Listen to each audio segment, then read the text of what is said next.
ஆஞ்சநேயர் சொன்னாலே ஜெயிச்சிடலாம். ஆஞ்சநேயர் சொல்லி படக்கம்பெனி ஆரம்பிச்சிருங்க, நிச்சயமாக உங்களுக்கு வெற்றி தான். ஆஞ்சநேயர் சொல்லி யாரும் தோற்றதா சரித்திரம் இல்லை, ஆஞ்சநேயர் எதிர்த்து யாரும் ஜெயித்ததான் சரித்திரம் இல்லை. அது நீங்கள் ஜெயிக்கிறீங்க, ரொம்ப பெருசாக ஜெயிக்க போகிறீங்க. ஏன்னா உங்கள் அன்பு, உங்கள் பாசம், உங்கள் பணிவு அத்தனை பேரும் சொல்லும்போது அதை சொல்லியிருக்காங்க. இது இறைவன் பார்த்துக்கிட்டே இருப்பார். உங்களுக்கு நல்ல பரிசாக இதை விட இன்னும் மேலே மேலே மேலே படங்கள் நிறையா பண்ணணும். நாங்கள் எப்பவும் உங்கள் கூட இருப்போம், துணையாக இருப்போம். சொன்ன மாதிரி இப்போ சிவகுமார் சார் சொன்னாங்க, போன படம் ரிலீஸ் பண்ணி கொடுத்தேன்னு, இந்த படத்தையும் அவர் ரிலீஸ் பண்ணி கொடுக்கணும்னு நான் மேடையில் கேட்டுக்கிறேன். இவரும் நண்பர் தானே சார் உங்களுக்கு? இவர் என்ன எதுயா? இவருக்கும் பண்ணி கொடுங்க சார். சரி, அவரை வச்சு பண்ணி கொடுக்க சொல்லுங்கள். இது ஒன்று பண்ணி கொடுங்க சார். அவர் புதுசாக வந்திருக்காரு. அவருக்கு வந்து ஒரு நான் முதல்ல சொன்னேன், கில்டர்லேருந்து 1 கோடி ரூபாய் தரேன், ஒரு 100 தேட்டரை எடுத்து வச்சுக்குவோம். நம்ம வர்றவங்களுக்கு படத்தை ரிலீஸ் பண்ணுறதுக்காக தேட்டரை கொடுப்போம். ஏன்னா இல்லைன்னா யாரோ ஒருத்தர் கொடுக்குறாங்க, நமக்கு தர மாட்டேங்கிறாங்க. அதை நான் அப்பவும் சொன்னேன், இப்பவும் சொல்கிறேன். 1 கோடி ரூபாய் கில்டு சார்பாக தயாராக இருக்கேன். ஏன்னா படம் ரிலீஸ் பண்ணணும், சின்ன சின்ன படங்கள் ரிலீஸ் பண்ணணும்னா வேறு வழி இல்லை, அது மாதிரி தான் பண்ணி ஆகணும். அதுக்கு தான் தயாரிப்பாளர் சங்கம். சும்மா தயாரிப்பாளர் சங்கம் போயிடுறாங்க, பண்ணு சாப்பிட்றாங்க, டீ குடிக்கிறதுக்கும் கிடையாது. நம்ம மெம்பரை உயிரை காப்பாற்றுறதுக்கு, அவங்க பொருளை காப்பாற்றுறதுக்கு தான் அந்த சங்கம். அந்த சங்கத்தில் இருக்கிறதுக்கு அதான், இல்லைன்னா அதில் இருக்க வேண்டியதில்லை, தேவையில்லையா? எதுக்கு சங்கம்? ரோட்டில் சும்மா போயிட்டு இருக்கலாமா? அது சங்கத்தில் எல்லா சங்கமும் இதுக்கு ஒத்துழைக்கணும். எல்லாம் நிற்கிறாங்க, துணைத் தலைவர் நிற்க போகிறாரு, நின்ட்டார்ல. அதான் என்ன சிரிக்க மாட்டேங்கிறீங்கண்ணே? சரிங்க, அது கொடுக்க மாட்டேங்கிற மாதிரில இருக்குது. கொடுப்பேன்னு சொல்லுங்கள்.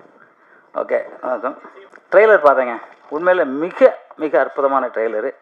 அந்த எடிட்டருக்கு உண்மையிலே ஒரு கைத்தட்டு தட்டணும். ஏன்னா அந்த மாதிரி ஒர்க் பண்ணியிருக்காரு. உண்மையிலே சத்தியமாக ரொம்ப நல்லா பண்ணியிருக்காங்க. பாடல், இந்த போலீஸ் பாடல் அற்புதமான பாடல். நான் அதை நான் சொல்லணும்னு நினச்சேன், அண்ணன் சொல்லிட்டாரு. நீங்கள் ரொம்ப பெரிய பாடலாசிரியருங்க எனக்கு தெரியும். இன்னும் இன்னும் இன்னும் பெரிய பாடலாசிரியர் ஆகிற போகிறீங்க. வைரமுத்து சாருக்கு டஃப் கொடுத்து அதை விட மேலே வரணும்னு நான் மனமா சாரை வேண்டுறேன். ஏன்னா பாட்டு ஒவ்வொன்றும் அப்படி எழுதியிருக்கீங்க, ரொம்ப நல்லா இருக்குது. வாழ்த்துக்கள் சார். கேமராமேன் சார் ரொம்ப பிரமாதமாக பண்ணிட்டார். ஏன்னா முதல்ல நமக்கு அதுதான் தெரிஞ்சு.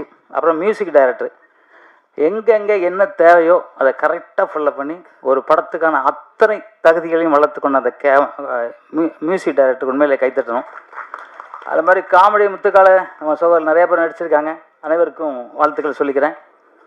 ஹீரோ ரொம்ப அற்புதமாக நடிச்சிருக்காருங்க. அவர் ஸ்டண்ட் நடிகர். அவர் நல்லா ஃபைட் பண்ணியிருக்காரு. டூப் போடாமல் பண்ணியிருக்காருன்னு சொன்னாங்க. நல்லா பண்ணியிருக்காரு. ஆனால் பாடி அப்பப்போ காமிச்சிட்டு இருக்காரு. புரட்சி தலைவர் எம்ஜிஆர் மாதிரி யாருக்கும் பாடி கிடையாது. அவர் நாடோடி மன்னனில் ஒரு இடத்துல தான் சட்டை பாதி கழட்டுவார். பார்க்கணும்னு ஆசை மூடிடுவார். அது மாதிரி தான் இருக்கணும். அப்பப்போ கழட்டு அது பார்க்கறதுக்கு இன்ட்ரெஸ்ட் இருக்காது. அது மாதிரி அவர் எங்கேயோ இருக்காருந்தாலும் அதை பார்ப்பார்ல, அதை பார்த்து தெரிஞ்சுக்கிட்டோம். நல்லா டான்ஸ் ஆகியிருக்காரு, நல்லா ஃபைட் பண்ணியிருக்காரு, நல்லா நடிச்சிருக்காரு. ஹீரோயின் கூட செம்ம டான்ஸ் ஆடியிருக்காரு. ஒருத்தரில் 2 பேர்கிட்ட ஆடியிருக்காரு. 10ல் இன்னொருத்தர் வேறு கேட்டாராம். ப்ரொடியூசர் தான் 2 பேர் போதும் அப்படின்னு சொல்லிட்டு 2 பேர் ஆட வச்சுருக்காராம். ரொம்ப வாழ்த்துக்கள்மா, ரொம்ப நல்லா பண்ணியிருந்தீங்க. டான்ஸ் வச்சு படம் நல்லா பண்ணியிருந்தீங்க, நல்லா நடிச்சு. போலீஸ் தானே? உண்மையிலே போலீஸா? சரி சரி, நல்லா பண்ணியிருந்தீங்க. அப்புறம் விஜய் சேகர் உண்மையில் ஒரு திறமையான ஆக்டர்ஸ். அவங்க எனக்கு ரொம்ப காலமாக தெரியும். நிறைய அவார்டெலாம் அவங்க வாங்கியிருக்காங்க. இன்னும் நீங்கள் வாங்கணும். அந்த மாதிரி படங்கள் உங்களுக்கு நிச்சயமாக நீங்கள் அதில் அவார்டெலாம் வாங்கணும். அப்புறம் எங்கள் தயாரிப்பாளர் சார் ரொம்ப நேரம் பேசுகிறீங்க, ரொம்ப வாழ்த்துக்கள். பேரர் சார் ரொம்ப வாழ்த்துக்கள். கே ராஜன் சார் உண்மையில் இது மாதிரி எல்லோரும் வந்திருக்காங்க. எல்லா பெரியவங்களும் வந்திருக்காங்க. எல்லார் வாழ்த்தும் இந்த கில்லி மாப்பிள்ளைக்கு கிடைக்கணும். கில்லி மாப்பிள்ளை மிகப்பெரிய வெற்றி அடையணும். அதுக்கு பத்திரிகையாளர் அத்தனை பேரும் நீங்கள் துணை நிற்கணும். ஏன்னா சின்ன படங்களை தூக்கி விடுறது பத்திரிகையாளர் மட்டும்தான். அவங்க சொல்ல அந்த படத்தை பார்க்கணும் போல் ஆசை இருக்கும். இந்த ட்ரெய்லரை எல்லா இடத்துக்கும் போடுங்க. ஏன்னா ட்ரெய்லர் பார்த்தா படம் பார்க்கணும்னு ஆசை வரும். எனக்கு ஆசை வந்துச்சு உண்மையில். எப்போ படம் போடுறீங்கன்னு சொல்லுங்கள், நான் பார்க்குறேன். தேட்டரில் தான் சார், எப்போ படம் ரிலீஸ் பண்ணுறீங்கன்னு சொல்கிறதுக்கு படம் போடுறீங்கன்னு சொல்லிட்டோம். அப்படியே பழகி போச்சுண்ணே. படம் எப்போ போடுறீங்க பார்க்கலான்னு அது பழகிடுச்சு. சரி, தேட்டரில் போடும்போது சொல்லுவோம். நம்மளாம் நீங்களும் வரீங்க சார் தேட்டருக்கு? பேரரசு நாங்களாம் வரோம் சார். தேட்டரில் ரிலீஸ் பண்ணாங்க. ப்ரொடியூசர் இங்கே பாருங்கள் சார். அங்கே லேடிஸில் பேசுகிறீங்க? ஓகே சரி. இல்லை சார், இங்கே நான் பேரரசுலாம் படம் ரிலீஸ் அன்றைக்கி தேட்டருக்கு வர போகிறோம். அப்போ சொல்லுங்கள் அப்படின்னு சொன்னேன், வேறு ஒன்றும் இல்லை. பத்மா மேடம் நீங்கள் வருவீங்களா? நீங்கள் வருவீங்களா? நீங்கள் ஓகே. நீங்கள் எல்லாம் நடிக்கிறவங்களாம் வாங்க. அப்புறம் டிக்கெட் வாங்கி கொடுத்தாவா? ஏதாவது வாங்கி கொடுத்துடலாம் சார், நம்ம வாங்கி கொடுத்துடலாம், ஒன்றும் தப்பு இல்லை. நம்ம ப்ரொடியூசர் தானே, அவர் நல்லா இருக்கட்டும், நம்ம வாங்கி கொடுக்கலாம். நான் என் சைடில் ஒரு 1000 டிக்கெட் வாங்கி தரேன். வாங்கி தரேன் சார். என்ன படம் தானே பார்க்கணும், ஒரு 10 தேட்டரில் ஃபுல் ஹவுஸ்ஃபுல் ஆகட்டுமே. நல்ல படம் சார். உண்மையிலே வந்து யாரும் அதை வந்து சொல்ல வேண்டியதில்லை, அவ்வளோ அற்புதமாக நடிச்சிருக்காங்க எல்லாரும்.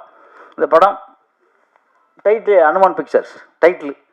அனுமன் எங்கே சார் தோத்தார், எங்கே தோக்க மாட்டார். நீங்களும் ஜெயிச்சிட்டு இருப்பீங்க. உங்கள் ஜெயிக்கிற மனமார வாழ்த்துக்கள் சொல்லிவிட்டு, இந்த படம் நேரம் ஆயிடுச்சு. படம் எல்லாருக்கும், அவர் அந்த ப்ரொடியூசருக்கும், அந்த டைரக்டருக்கும், அந்த கேமராமேனுக்கும், மியூசிக் டைரக்டருக்கும், நடித்தவங்களுக்கு அத்தனை பேருக்கும் ஒரு கைத்தட்டல் கொடுங்க. பாசமான கைத்தட்டாக இருக்கணும்.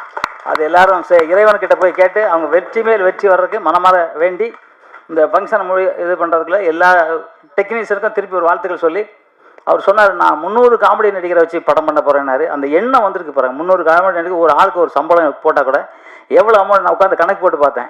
இவ்வளவும் கொடுத்து நான் ஒரு படம் பண்ணுறேன்னு ஆசைப்படுறாரு. அப்போ அந்த மனிதர் என்ன நல்ல மனிதராக இருப்பார் பாருங்கள். எப்பவும் சிரிச்ச முகம் தான் சார். உட்காருங்க சார். எப்பவும் சிரிச்ச முகம். அவர் ஆஃபீஸ்க்கு வருவார், எப்பவும் சிரிச்சுக்கிட்டு தான் இருப்பார். அவர் நினைக்கிறதெல்லாம் நடக்கும். ஏன்னா எப்போ அன்பு எங்கே இருக்குதோ அந்த அன்புக்கிட்ட எல்லாமே ஐக்கியமாகிடுவாங்க.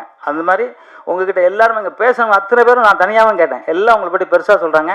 அதே மாதிரி எப்பவும் நல்லா வரணுங்கிறக்க மனமார வேண்டி வாழ்த்தி, நான் விடைபெறதுக்கு முன்னாடி எப்போதும் நான் சொல்கிற மாதிரி தான், அம்மாவும் அப்பாவையும் மதிங்க. தாய் தந்தையை மதிக்கிறவங்க அத்தனை பேரும் ஜெயிப்பாங்க. தாயை மதிக்காத ஒருத்தன் கூட ஜெயிச்சதா சரித்திரமே கிடையாது. அதனால் அந்த தாயை மதிங்க, தந்தையை மதிங்க, குருவை மதிங்க. காலை அதை மதிக்க வேண்டாம். நம்ம என்னை பொறுத்த வரைக்கும் சார், நான் குரு முன்னாடி உட்கார்ந்த கூட இல்லை சார். என் வாத்தியார்கிட்ட கிட்டத்தட்ட ஒரு 40 வருஷமாக ப்ராக்டிஸ் பண்ணேன். அவர்கிட்ட நான் உட்கார்ந்தது கூட கடைசி வரைக்கும் அவர்கிட்ட உட்கார்ந்ததில்லை. அவர் எவ்வளோ சொல்லுவார் உட்கார சொல்லி, நான் உட்கார மாட்டேன். அதனால தான் நான் வளர்ந்துருக்கேன்னு நான் நினைக்கிறேன். அதனால் மாதா பிதா குருவை நினச்சி அத்தனை பேரும் ஜெயிப்பீங்க.